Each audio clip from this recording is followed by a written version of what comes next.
Good morning and welcome to the Hiking Preacher. My name is Ben.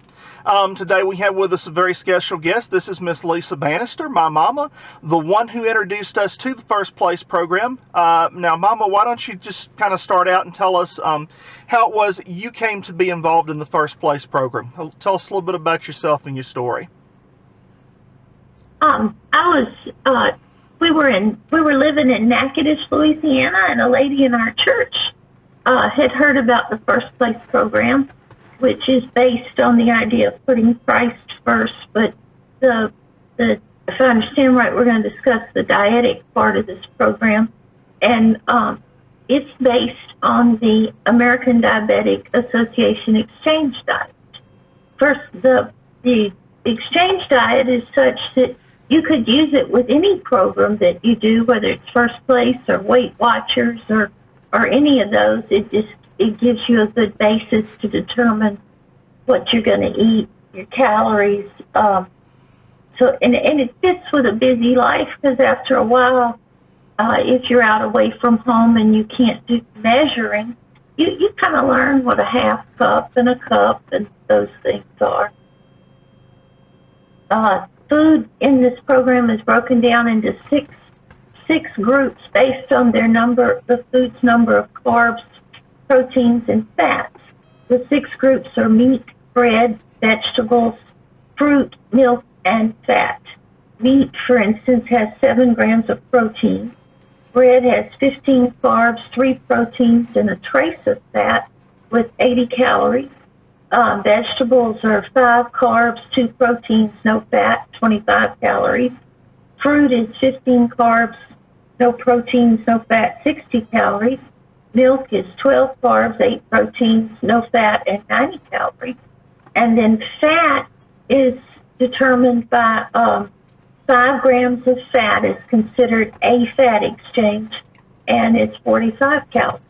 So, for instance, if you're going to stay on a 1,200 calorie diet, you choose the foods you want and the amount of them based on where they fit. For instance, 1,200 calories for breakfast, you get 1 meat, 1 bread, 1 fruit, half a milk, and a fat. No, I'm sorry, one meat, 1 bread, 1 fruit, 1 milk, and 1 fat. And so you could choose your food as such. The way the food is categorized is how your body breaks that down when you eat it. That's why when you drink water versus tea or cold drink, even if it has no calories, it's not counted as water because your body doesn't utilize it the same as it does water. If you're a woman, 1,200 calories is usually what's recommended for weight loss, and then 1,500 to maintain. So while you're on 1,200, you have fewer exchanges, and then when you're on 1,500, you can increase that. For instance, 1,500, or let's back up a minute, 1,200 for lunch, you get 2 meats, 2 breads, 1 vegetable, 1 fruit, a half a milk, and a fat. Well, when you progress to 1,500 calories, then you would get 4 breads instead of, or more of something instead of the fewer amounts of calories. And it's real easy because when you go out, you know what that is. Awesome. I lost it. I'm sorry. What were you going to ask me? No, you keep going. I'm sorry. Well, I don't remember. Okay. So let's just kind of walk through sample meals right quick. Like if I'm doing breakfast, as a guy, if I'm doing breakfast, what do I get? Your dad likes to eat cereal, and he likes to eat the same thing every morning because it makes it faster to fix his breakfast. I can sympathize with that. He's on 1,500 calories. So for breakfast, he gets a meat, 2 breads, a milk, a fruit, and a fat. And so what he likes to eat is a cup of cereal, which is the equivalent of 2 breads. He likes a tablespoon of peanut butter with his cereal, which is a meat and a fat. We eat because we eat reduced fat peanut butter. He gets a little less fat, which allows him to get a little more later. But he eats a tablespoon of peanut butter, a cup of milk with his cereal, and he eats a kiwi or a grapefruit. And that's where his fruit comes in. Okay. And where do you we... can, Sorry. this is a good place to mention, if you have health issues, this is a good diet to follow because you can adjust it to meet your health issues. For instance, your dad is on blood pressure medication, which was depleting his potassium level, and even with potassium pills, he was still having the leg cramps.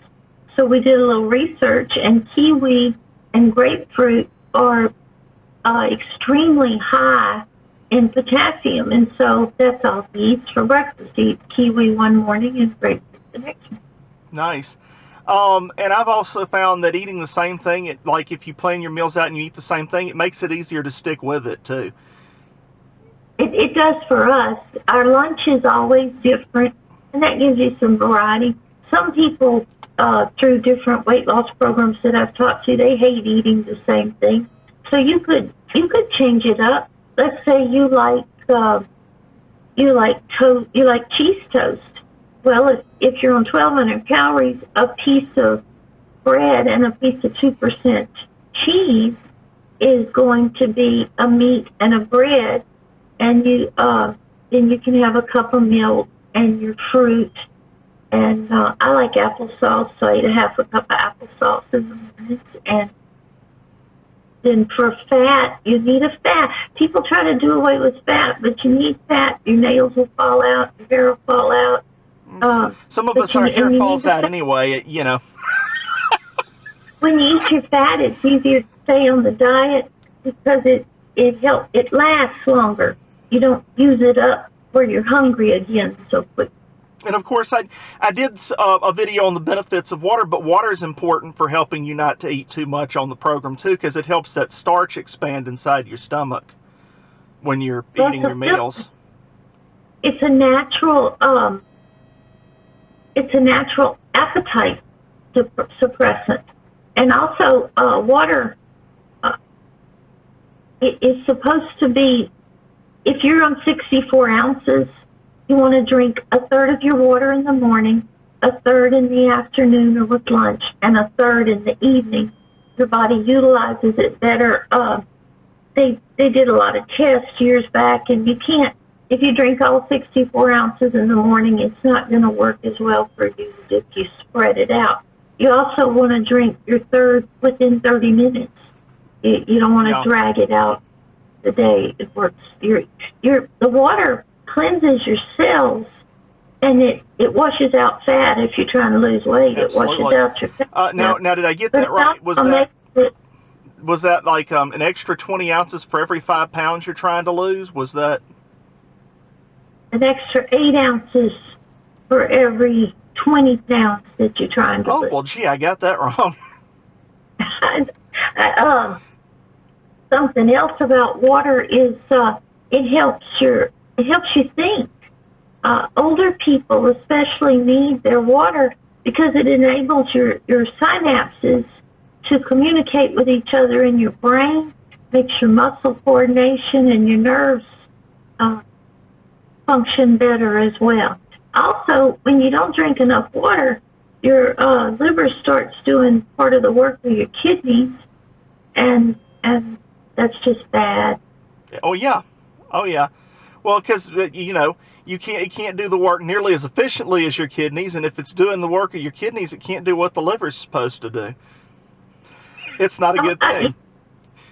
One of the questions you had asked, that you had sent me to look at, was how to stay on the plan. And before we forget about that, I want to be sure I mention some of the things you said will help you stay on the plan. But some of the things I wrote down is, if you keep a record, you need to write down what you eat.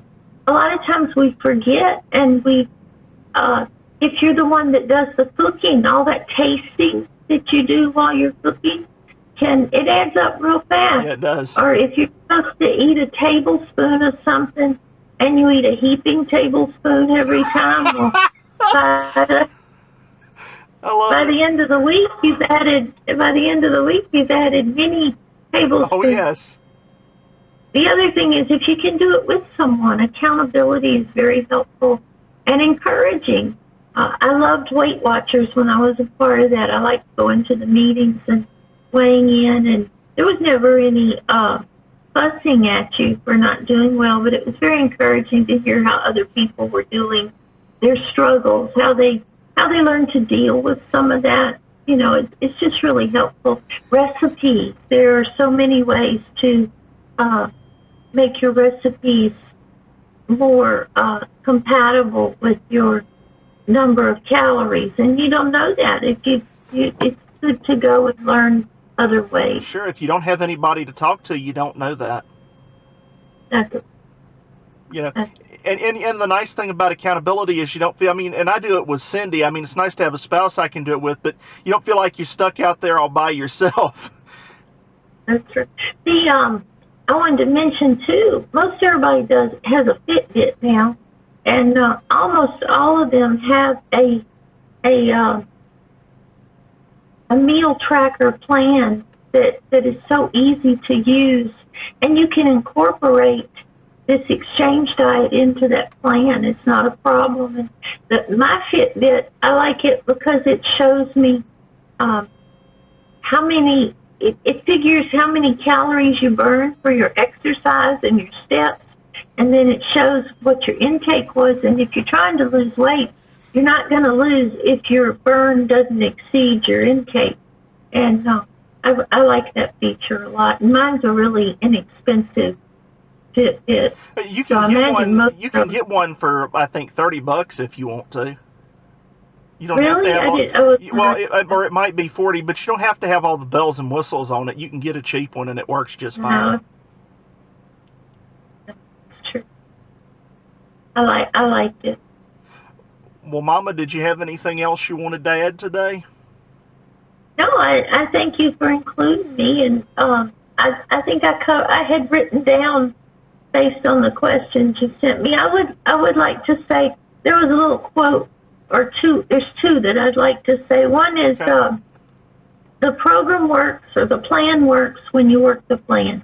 When you're not doing the exercise, the eating right, the things you've been covering, if one thing's out of balance, then it's not going to happen. Mama's the other thing is they had a quote we used to say in Overeaters Anonymous, and it was nothing tastes as good as thin feels. And it is. Well, Mama, I thank you for joining us today. It's been a privilege, and hopefully I can have you back again in the future to talk about this a little bit more. All right. Thank you so much. You have a great day. You too. Bye. Bye-bye. If you like what you see here on our channel, please hit that like button and subscribe. And hit that notification bell so that you don't miss any future content. Finally, YouTube is a social network. What that means is that we don't just make these videos so that we can yak at you. We would like to have any comments, questions, or recommendations that you might have, ideas for future videos. So if you'll just scroll down past all the other little videos below mine in your Facebook app, you'll see a section down there that says Add Public Comment. If you click on that, you can write in that, and we'll be able to reply to that and get back with you. Look forward to hearing from you.